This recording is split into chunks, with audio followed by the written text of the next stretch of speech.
Even आज के इस वीडियो में ट्रांसफार्मर रिवीजन करने वाले हैं for upcoming exam like CIL MT RRB JEE SSC JEE MCL और जितने भी अदर कॉम्पिटेटिव एग्ज़ाम होते हैं। इसके पहले DC machine, synchronous machine, induction machine already discuss कर चुके हैं, जिसका मैंने प्लेलिस्ट अपने यूट्यूब चैनल पे बना दी है। ठीक, और इस वीडियो की या फिर इसके पहले वाली वीडियो की किसी को PDF चाहिए तो वह मैं अपने टेलीग्राम चैनल पे अपलोड कर दूँगा। ठीक, और टेलीग्राम की लिंक मैं कमेंट सेक्शन पे पिन कर दूँगा।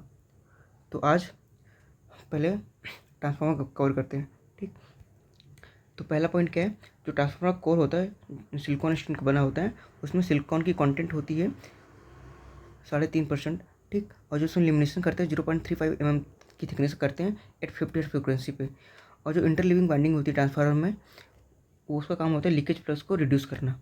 ठीक, अब जो सेल टाइप ट्रांसफार्मर होता है, उसका जो आउटर वाइंडिंग होती है लो वोल्टेज होती है, और जो इनर वाइंडिंग होती है वो हाई वोल्टेज होती है, और जो मिडिल वाइंडिंग होती है वो लो वोल्टेज होती है। ठीक, लेकिन जो अपना पावर ट्रांसफार्मर होता है, उसका जो आउटर वाइंडिंग होती है वो हाई वोल्टेज होती है, जो इनर वाइंडिंग होती है वो लो वोल्टेज होती है। ठीक, अब फेजर डायग्राम पढ़ते हैं ट्रांसफार्मर का एट नो लोड पे। तो जो फ्लक्स होता है, फ्लक्स को मैंने रेफरेंस लिया है।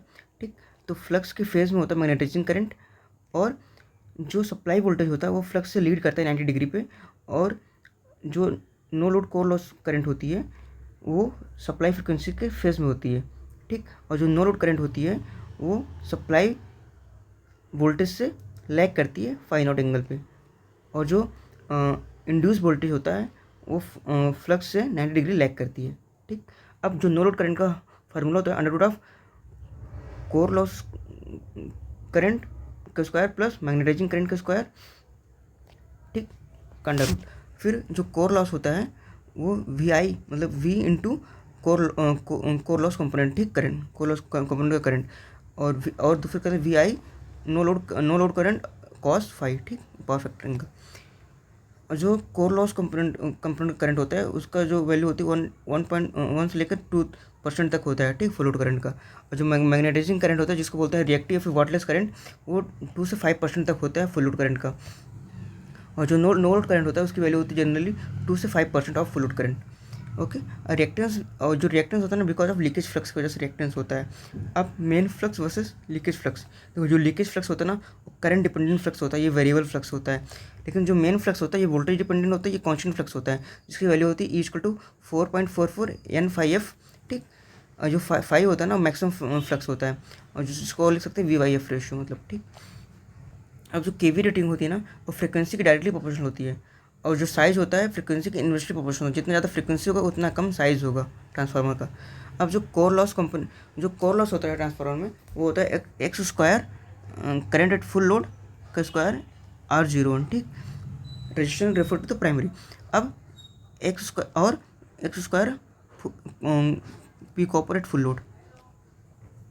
अब जो हिस्ट्रेसिस लॉस होते हैं उसका फार्मूला होता है KH/BM मैक्सिमम फील्ड की पावर 1/6 F इंटू वैल्यूम।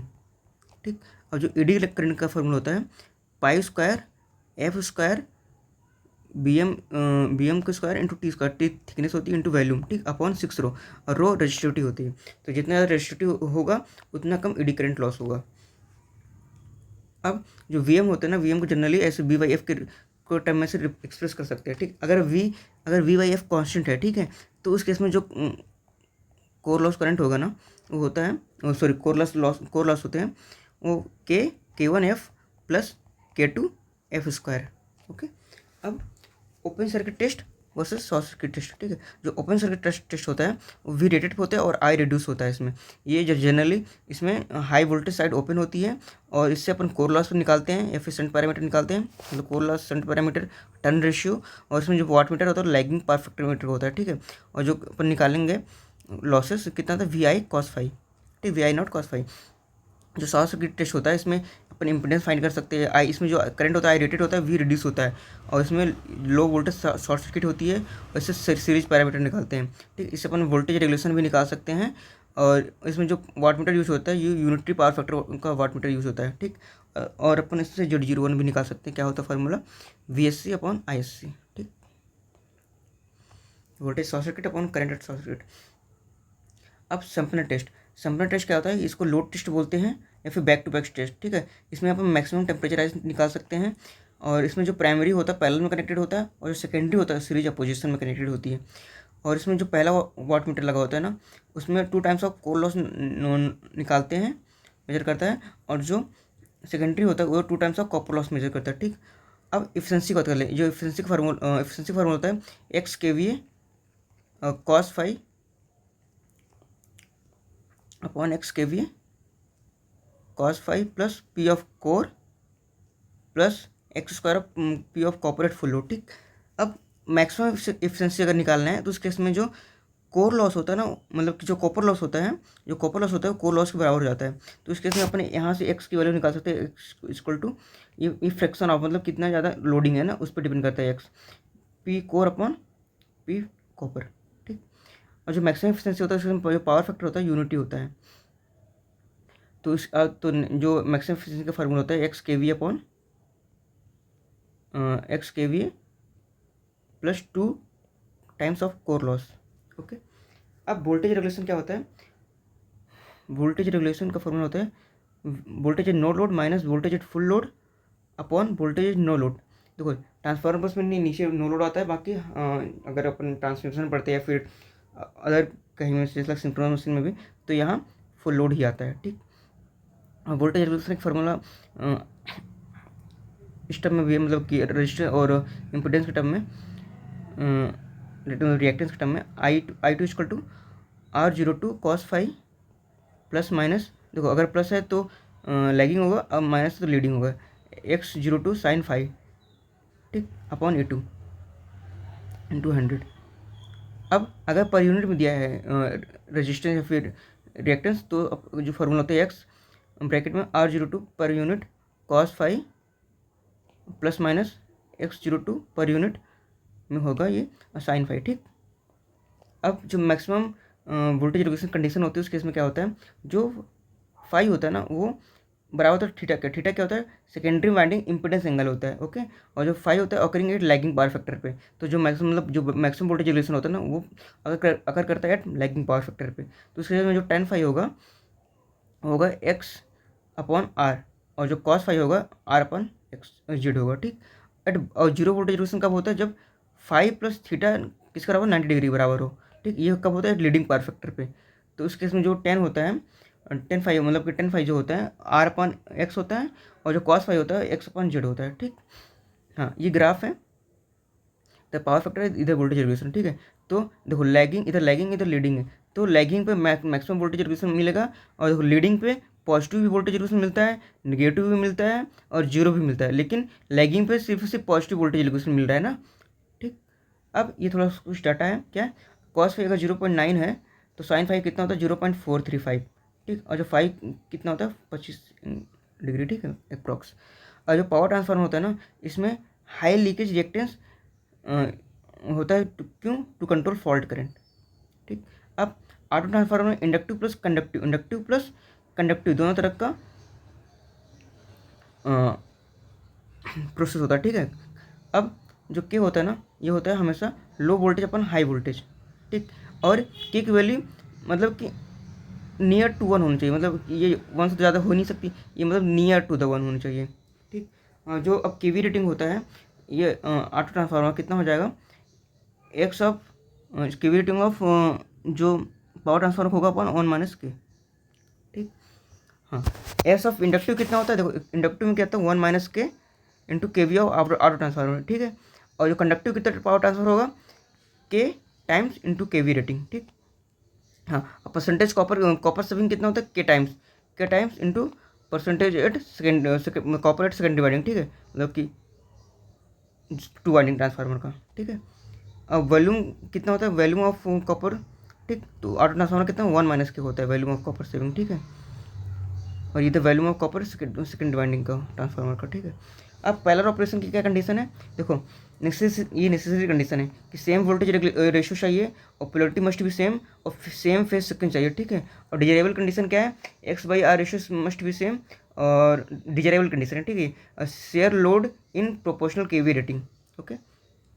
अब इसमें एक सर्कुलेटिंग करंट का भी फंडा होता है, अगर x/r रेशियो सेम नहीं होता ना तो इसमें सर्कुलेटिंग करंट फ्लो होता है, उसका फार्मूला होता है A two minus A two A minus A two B, ठीक, upon Z A plus Z B, ठीक। अब पावर शेड बाई ट्रांसफार्मर, देखो इसका ना इस पर न्यूमेरिकल आ चुका था एसएससी जेई में, अभी जो रिसेंट एग्जाम हुआ था इसके पहले वाला, ठीक। उस क्या होता है, S A equal to S L Z B upon Z A plus Z B का कॉन्जुगेट, ठीक है।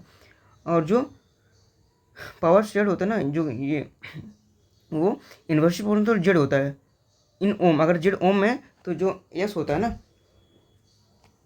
ठीक, अपरेंट पावर, वो इन्वर्सली प्रोपोर्शनल होता है। लेकिन जब इम्पिडेंस इन पर यूनिट में हो ना, तो Z A per unit equal to Z per unit भी मतलब बराबर होते हैं, ठीक है।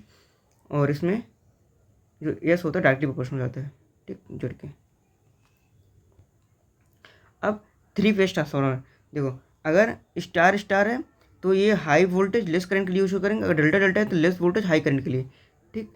अब देखो वी फेज और बराबर होता है N one equal to N two, लेकिन लाइन कभी भी टर्न रेशियो बराबर नहीं होता है। तो इस केस में देखो अगर डेल्टा स्टार है तो इसमें V L two equal to V L one equal to क्या होता जाएगा, root three times of N two upon N one, ठीक है। तो ये देखो इसका काम करता है, ये है स्टार डेल्टा ना, स्टार सॉरी डेल्टा स्टार है ना, और ये क्या है, स्टार डेल्टा। तो ये स्टेप डाउन में काम करते हैं और ये स्टेप अप में, ठीक है। तो इस केस में जो वी एल टू होगा upon V L one equal to one upon root three N two upon N one, ठीक। अब ओपन डेल्टा या फिर वी कनेक्शन, ठीक है। उस केस में क्या होता है, देखो के वी कितना, के वी ऑफ डेल्टा डेल्टा कितना होता है, root three V L I L, ठीक। या फिर ऐसे लिख सकते हैं कि three times of V phase I phase, लेकिन वी में कितना हो जाएगा, रूट थ्री टाइम्स हो जाएगा, ठीक है, वी फेस आई फेस, और कितना one by root three times होता है, ठीक है, के वी डेल्टा डेल्टा में। अब ट्रांसफार्मर यूटिलाइजेशन फैक्टर ये कितना होता है, root three V phase I phase upon two times of V phase I phase, ठीक है। ये कितना वैल्यू होता है, three root three by two, generally इसकी वैल्यू 86.6% ट्रांसफार्मर यूटिलाइजेशन फैक्टर, ठीक। अब स्कॉट कनेक्शन, देखो स्कॉट कनेक्शन क्या काम होता है, three phase to phase conversion होता है, ठीक है। इसका टू फेस आर में यूज होता है स्कॉट कनेक्शन का। फिर क्रिटिकल इसमें देखो प्राइमरी में जो टर्न रेशियो होता है root three times of two, root three by two होता है, ठीक है। और जो करंट का रेशियो होता है I one upon I two, ये तो N two upon N one two by root three. और हाँ ये थोड़ा सा एक ये कि मतलब कि अगर तुम्हें आर टू को रेफर करना है, मतलब कि ये प्राइमरी को रेफर करना है सेकेंडरी में, तो ये हो जाएगा R one plus R two, ठीक है। ये तो इसको रेफर किया है, ठीक, मतलब कि जो प्राइमरी का रेजिस्टेंस है ना उसको सेकेंडरी में रेफर किया है, तो कितना हो जाएगा आर के square upon plus R two. देखो जो के होता है जिधर जाते हैं ना उधर का रेशियो अपॉन नीचे सेकेंडरी अपॉन प्राइमरी का, ओके।